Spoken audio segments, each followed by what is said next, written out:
All right, I've got a truck project I'm going to be working on. This is my 1997 Ford Ranger that I've had for over 20 years. And a couple weeks ago, I replaced the coil springs that go in the front of the truck. Here's the old ones right here. And they really probably needed to be done. I thought that my shocks were being kind of worn out too soon. And I was thinking that part of the reason the shocks wore out is because the spring was just not doing its job and wearing out the shock faster than it needed to.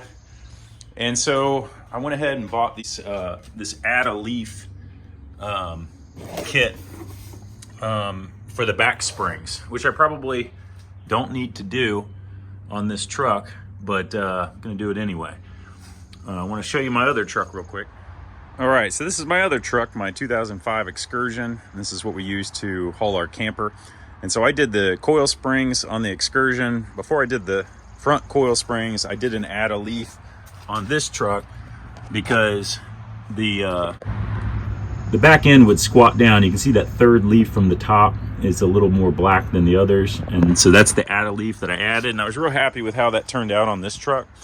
Now when I hook up to my camper, it kind of sits perfectly level.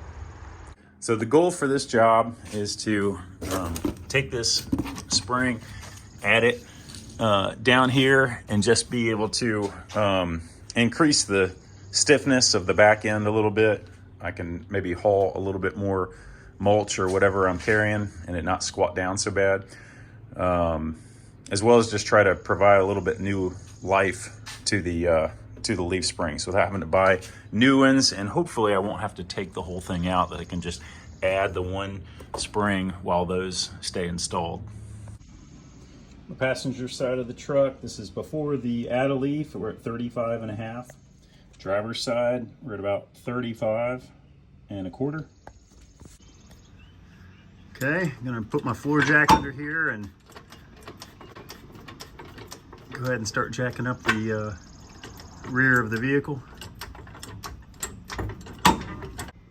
This takes a 19mm socket just to loosen these up. I'm just gonna get them a little bit loose and then take my impact wrench and get them off the rest of the way. Okay, all the lug nuts are at least a little loose on both sides. Now I'm gonna go in here and jack it up the rest of the way. Okay, now I got floor jacks on both sides, so I should be able to let this thing down so they can sit on the floor jacks, and I can take the tire off.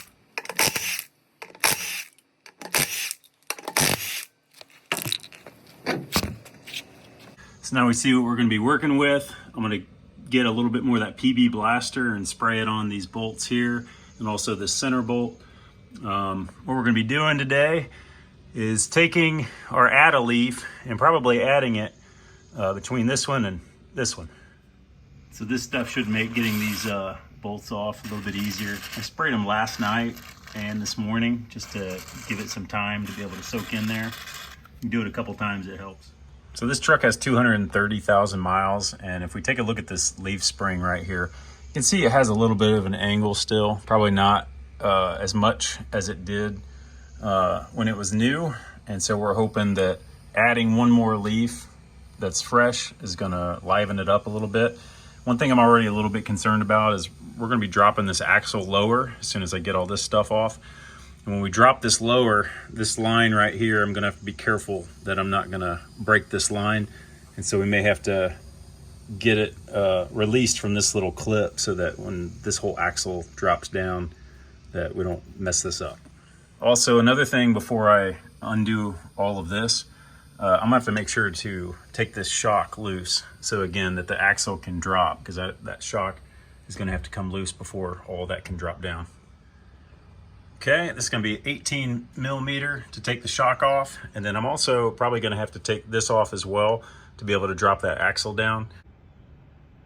So I started taking this shock bolt out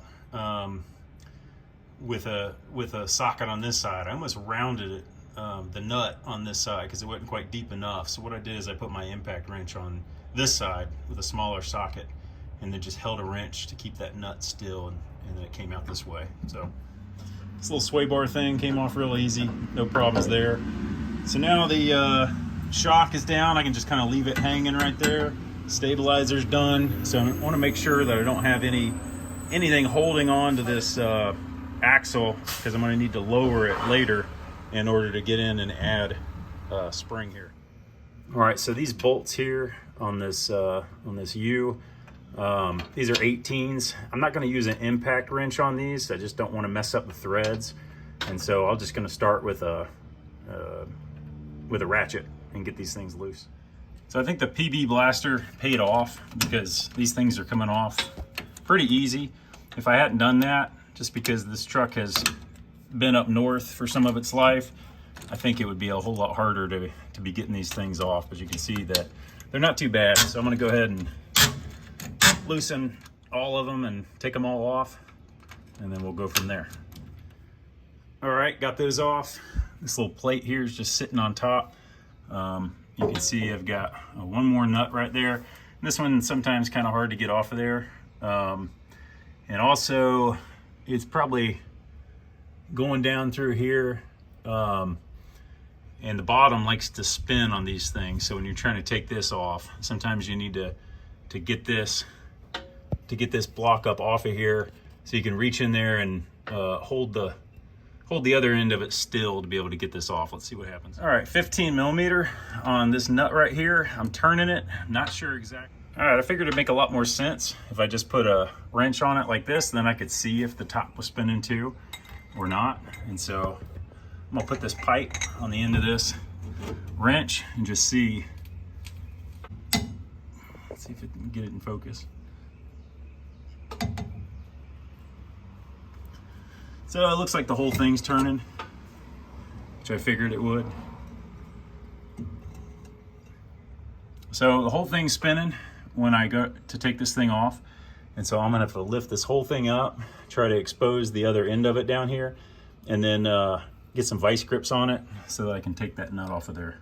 Actually, another thing I'm gonna do is go ahead and spray some more PB Blaster up on top here to try to penetrate that a little bit. So I took a second floor jack and a little block under there. I'm just trying to separate this so I have access to this down here, so then I can keep that from spinning. All right, so I've jacked the springs up, kind of have access down there, but I'm going to go ahead and remove this 2-inch block right here, or however big that is, just to have a lot more room. So let's do that. All right, I got that block removed. So now it looks like this.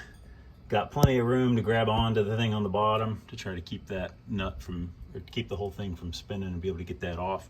I'll probably go ahead and relieve some of that tension, since I'm gonna be trying to take that nut off. I need to probably also, I'm gonna let it down and then maybe include some C-clamps on each side, just to make sure that if I get that nut off, that the whole thing doesn't fly apart. So let's do that.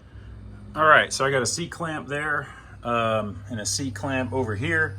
Still got my block of wood there. I'm gonna have to raise this up a little bit because it's fallen all the way down to this level. I'm gonna jack it up, get access to the bottom, take that nut off.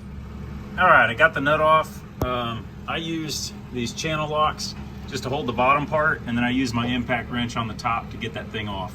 Okay, since I have a C-clamp over here, kind of holding those leaf springs together, this rod right here can go ahead and come down. Do have to be real careful though. Put your fingers in here and anything falls, and that's gonna hurt pretty bad. So now what we need to do is be able to get that pin out of there and add our new leaf. We're gonna have to drop the whole thing down, the axle and all, while also not breaking any cables like that one right there. Try to get our new leaf added and then put everything back together. So rather than just keep being worried about this little line right here, I'm gonna take a flathead screwdriver, try to bend that clip back just a little bit and see if I can get that line out of that clip. So maybe it can be able to bend just a little bit more when we drop the axle lower to try to put our add leaf in. All right, I got that brake line out of that clip, so it's able to fall a little bit more, hopefully without bending or breaking.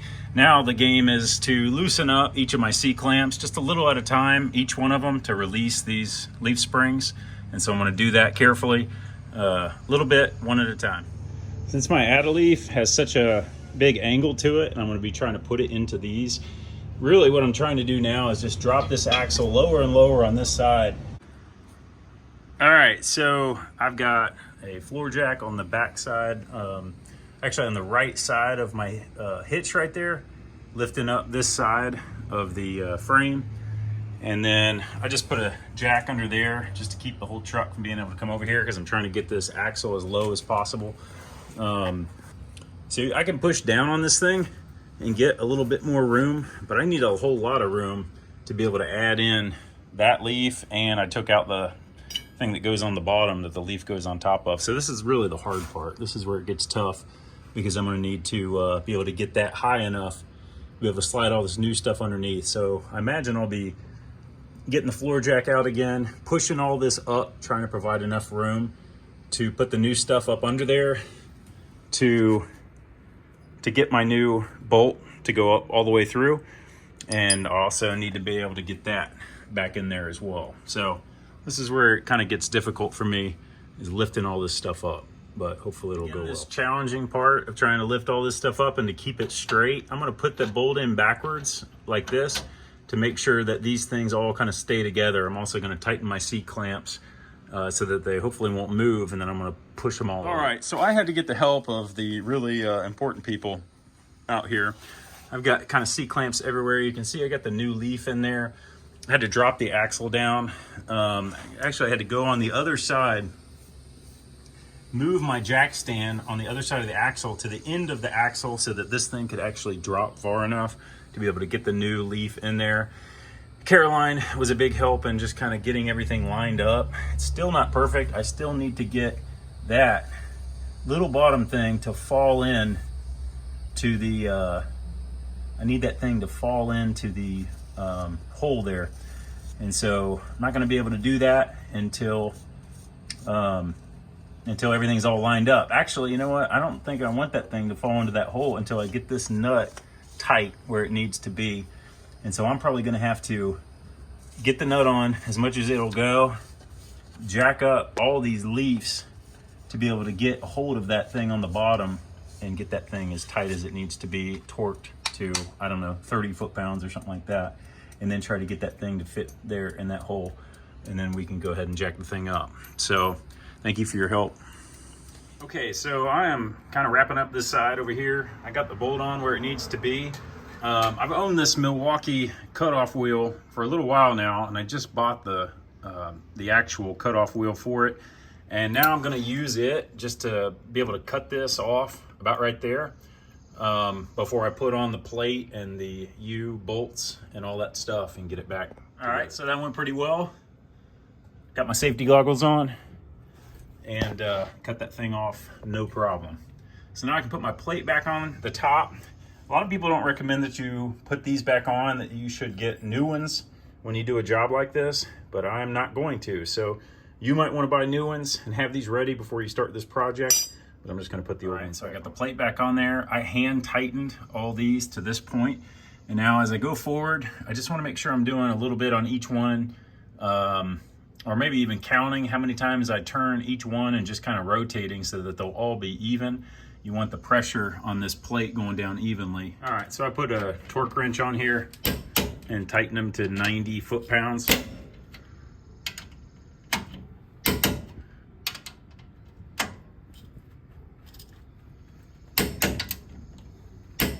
Okay, and you can see that the threads are pretty close to even. This one here, maybe not quite as much, but I think it looks pretty good. I think we're gonna be fine here. This is what this one side looks like.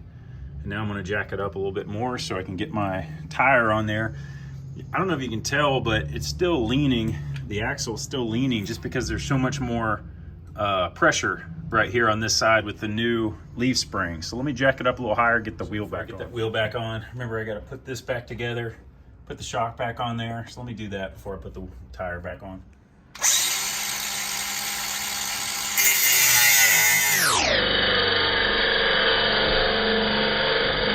Okay, there's the finished product.